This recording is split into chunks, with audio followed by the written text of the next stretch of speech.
Hello, and welcome back to EB4L TV. And we are officially on Xbox One. We are next gen. We're up and hip. And, for today's episode, I thought I would just give my final thoughts on FIFA 14 now on the Xbox One, as it is actually a fairly different game to what it was on 360, surprisingly enough. But anyway, for once, I can say there is actually some positives to this change. The first one is that attacking is actually a whole lot more realistic.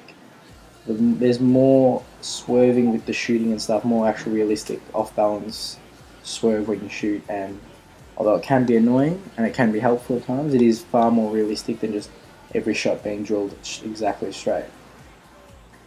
The second thing I have to say that is positive about the Xbox One and its FIFA 14 installment is that heading is actually realistic now. Like, you can, and you actually have to be good, or you don't have to be good to head up, but if you're better at headering and timing your header and positioning yourself, you're actually more chance of winning the header.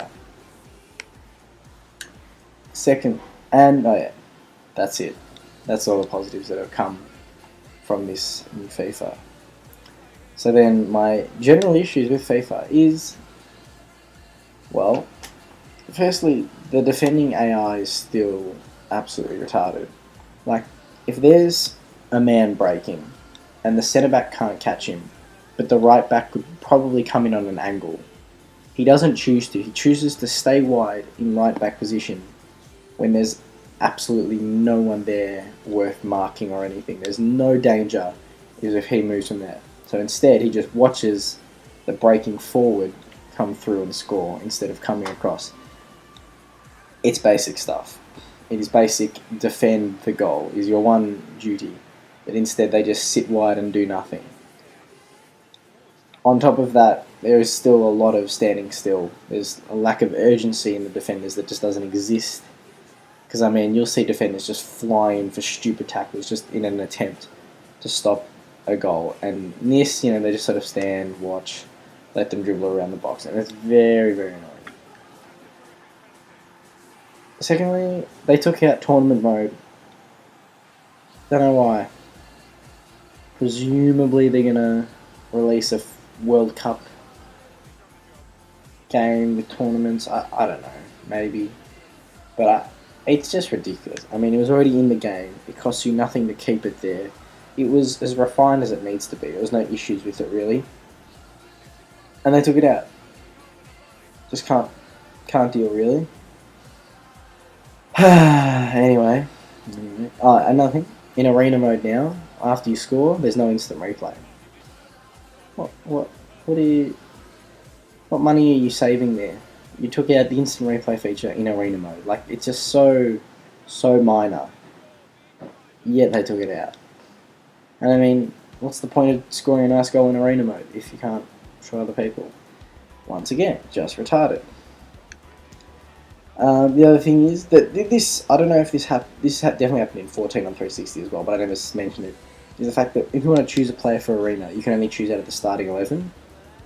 So if by chance your favourite player is injured and they're not in the starting 11, you can't play with them in arena mode. And I think that's just borderline retarded, because the players in the game, it is not hard to just pick them, and they could be there in the international team, but if they're not, you just have to deal with it, and it's just a bit retarded. I don't know. Again, and this is a recent finding, I don't know if it's in 360, whatnot, but recently I put a game face on my Virtual Pro, and after a fair bit of discussion and confusion, we found out that only I can see that game face. Now I'm 100% certain that there is game face and other people can see it in previous FIFAs. But do you remember Max made his guy look very much like himself, and he made a Virtual Pro that you could not make through the actual ways. And from Google, I found that there was an option that you could set that you could download other people's game faces and see them. I've taken that out. Sort of makes doing game face a bit irrelevant to be honest. Because I mean, you want other people to see it. That's why you've got it there. But you know, it's just stupid that you would take that out. I mean, you're making a feature that is a great feature of EA worse than what it is. It's stupid. Next thing is they released the Legends in Ultimate Team. With this, I thought they would release the Classic XI that I could play with, that I could use in arena mode, that I could use in my skill games, I could use for everything. No. They released a whole bunch of Legends that everyone wants to play with, but you can only get them if you have copious amounts of money on Ultimate Team. Like, well, what's the point? Can you just change the title to FIFA Ultimate Team and just call it a day? Because I'm sorry, what kind of FIFA game would choose to have less players in its database? It's borderline lunacy, is what it is. And it really grinds my gears because I've been waiting for years and years for Pele to come into the game. Still waiting on Maradona, who's better than everyone. But they finally put Pele into the game, and they put other great players like Van Nistelrooy's back. Fucking, I don't know who else is there. I think Kluivert's in there. Great players that everyone wants to play with. And no, you only use them on Ultimate Team, unless, of course, I'm mistaken. But I don't think I am, and I think it's a bit ridiculous, to be honest. Another thing is they've made cup always available on pro clubs. I don't know if it's in seasons and whatnot, but on pro clubs it's always available.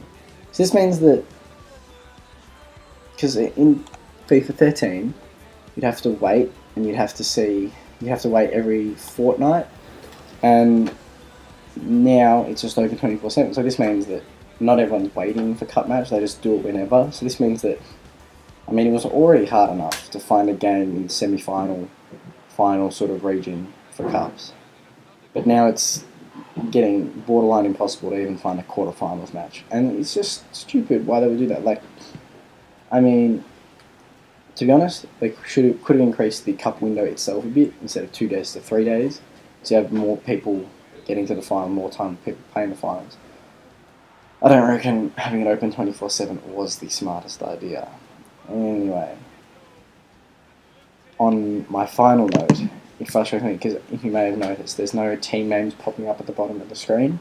That's because EA haven't updated their online web app, so everything's still 360. There's no Xbox One web app, so I can't flick through our history to see what games and what teams we played. That's how I normally find the name of the team. So, and if I go onto the console, it only saves 3 seasons. So this was maybe 4 or 5 seasons ago, because we play a lot and seasons go past pretty quickly. But maybe EA will one day wake up and do some work. Anyways, this is the last goal of the episode. Hope you have enjoyed it. I will be uploading near weekly, around about. Who knows? A lot of gameplay to get through. We'll see what happens. Alas, I will see you next time. I hope you have enjoyed it. Goodbye.